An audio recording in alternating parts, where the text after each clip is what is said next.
Hello बच्चों, let's see this question. This question says two balls are placed as shown in figure. A weightless support by two smooth inclined plane, each of which forms an angle alpha with the horizontal. The support can slide without friction along the horizontal plane. The upper ball of mass m1 is released. Determine the condition under which the lower ball m2 starts climbing up the support. तो आपको दो ball देखे m1 m2, आपको बताना कि क्या condition होगी कि आपके पास जो m2 है इस ब्लॉक के ऊपर जाने लग जाए और ये आपका वेटलेस है। तो पहले तो यहाँ पर की कॉन्सेप्ट की बात करते हैं कि आपका की कॉन्सेप्ट क्या होगा। तो यहाँ पे जो की कॉन्सेप्ट है बेसिकली देखा जाए न्यूटन्स लॉ ऑफ मोशन का क्वेश्चन है सिंपल। तो यहाँ लिख सकते हैं Newton's law of motion, Newton's law of motion, Newton's law of motion, ये हो गया आपके पास इसका की कॉन्सेप्ट। अब देखिए यहाँ पर कि जो कंडीशन है और यहाँ पे फोर्स के डायग्राम बनाए अपन। तो जैसे आपके पास यहाँ पर m1 है तो इधर लगे m1g, m1g, और ये इस बॉल पे नॉर्मल लगे कुछ इस प्रकार से। सपोज करें इसको n1 कह दें तो उतना ही नॉर्मल क्या होगा इस वाले पे भी लगेगा जो बॉल सरफेस पे लगाएगी, और ये एंगल अल्फा है तो ये एंगल अल्फा होगा। तो इस n1 का एक कंपोनेंट आएगा आपके पास n1 साइन अल्फा इस डायरेक्शन में।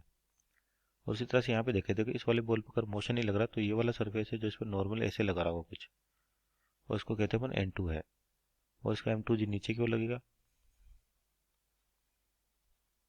और जितना नॉर्मल ये इस पे लगा उतना नॉर्मल ये इस पे भी लगाएगा, यानी कि n2। और इस n2 का हॉरिजॉन्टल कंपोनेंट ले अपन, तो ये अल्फा हो गया आपका डिग्री, तो ये अल्फा होगा, तो यानी कि ये कितना होगा n1 n2 साइन अल्फा हो जाएगा आपके पास n2 साइन अल्फा। तो अब देखिए यानी कि ये एंगल है आपके पास कौन सा अल्फा, जो n2 बना रहा है किसके साथ, वर्टिकल के साथ, इधर होगा अल्फा तो ये हो जाएगा साइन अल्फा। तो ये कंपोनेंट हो जाएगा n2 साइन अल्फा। ठीक है क्या। अब देखिए यहाँ पर कि चाहे तो अपन इस तरीके से ले सकते हैं जैसे अल्फा दिख रहा है आपको, तो इसका मतलब ये इंक्लाइंड है और जो हॉरिजॉन्टल है इसके बीच में एंगल अल्फा होगा, ये इस पर नॉर्मल है इसे 90 डिग्री। तो आपके पास ये कंपोनेंट यानी कि ये एंगल हो जाएगा 90 माइनस अल्फा। तो अगर ये 90 माइनस अल्फा है आपके पास तो यानी कि इधर कंपोनेंट आएगा n2 साइन अल्फा, और आपके पास ये सपोर्ट कैसा वेटलेस है ये लिखा हुआ यहाँ पर। तो नेट फोर्स यानी कि F बराबर एम ए लिखे यहाँ पर, F बराबर एम ए। तो मास आपका लगभग जीरो मान सकते हो क्योंकि वेटलेस है, तो यानी कि m की वैल्यू क्या होगी जीरो। तो इसका मतलब फोर्सेस इस पर बैलेंस रहेगी। तो हॉरिजॉन्टल डायरेक्शन में देखें तो आपके पास एक तो ये फोर्स है n1 sine alpha n2 sine alpha, तो क्या लिख सकते हैं कि n1 sine alpha equal to क्या होगा n2 साइन अल्फा होगा आपके पास n2 साइन अल्फा। तो यहाँ से साइन अल्फा कैंसिल आउट, तो n1 बराबर कितना आ गया n2 आ गया। इसको बोलते हैं क्वेश्चन नंबर एक। अब देखिए आपके पास जो बॉल है अभी जो मूव नहीं करेगी, अगर मान लीजिए बॉल को मूव करना है तो ये इस डायरेक्शन में ऐसे मूव करेगी।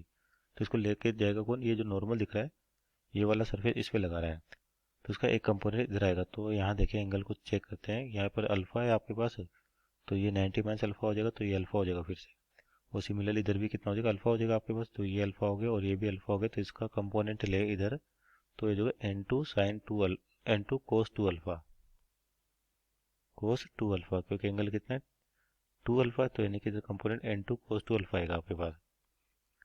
इस कंडीशन में अगर कोई मोशन नहीं, यहाँ पर देखें m2g का एक कंपोनेंट आएगा, यानी कि इस वाले बॉल पे जो फोर्स लग रही है आपके पास, एक तो n2 कोस अल्फा और दूसरी लगी m2g। यहाँ पे आपके पास क्या हो जाएगा ये जो एंगल है कोस अल्फा। तो इधर कंपोनेंट कितना देगा m2g कोस अल्फा, तो ये एंगल जो आपका ये भी अल्फा, इसलिए m2g कोस अल्फा। और यहाँ पर देखें m1 की, तो इधर देखें m1 का इस वाले बॉल पे जो फोर्स लगेगा कंपोनेंट आएगा वो होगा m1g कोस अल्फा। अब देखो इस डायरेक्शन में देखिए कि इसको चेक करें आपके पास, तो अगर कोई मोशन नहीं है तो यानी कि इस डायरेक्शन में जो आपका एक्सीलरेशन होगा, और इस वाले बॉल के लिए देखें तो जो एक्सीलरेशन होगा यानी कि सपोज करें इसको a2 कहें अपन, इसका एक्सीलरेशन, और इसका अपन क्या कहें a1 कह दें। तो a1 बराबर क्या होना चाहिए a2 होना चाहिए। तो सबसे पहले a2 की वैल्यू निकाले अपन, एक्सीलरेशन 2, तो होता है net force upon mass.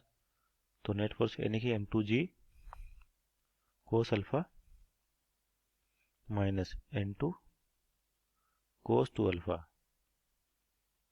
Divide by mass, और मास कितना m2, तो ये value g cos alpha minus n2 by m2 cos 2 alpha. उसी तरह से अपन a1 लिखें कि आपका a1 कितना होगा, तो नेट फोर्स कितनी है यहाँ पर m1g कोस अल्फा माइनस n1, यानी कि m1g कोस अल्फा माइनस n1।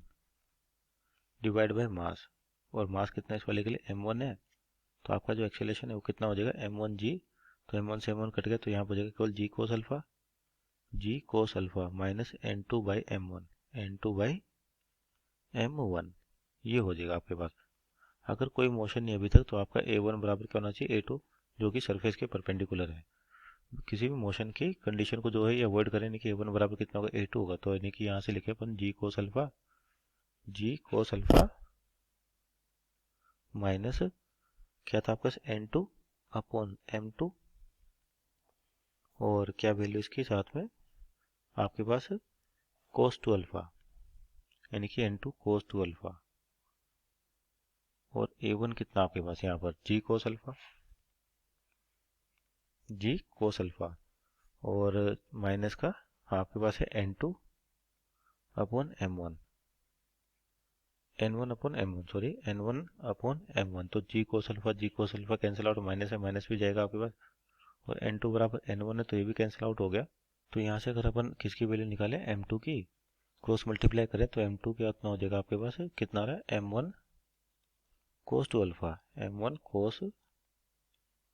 अल्फा, तो ये तो लिमिटिंग कंडीशन है जब आपके पास बॉल मोशन में नहीं हो रही। अगर बॉल को मोशन में आना तो इस m2 की वैल्यू इस वाली वैल्यू से कम होनी चाहिए, m1 cos 2 अल्फा के, तो क्योंकि अगर ये कंपोनेंट ज़्यादा होगा तो बॉल आपके पास फॉरवर्ड डायरेक्शन में मूव करेगी।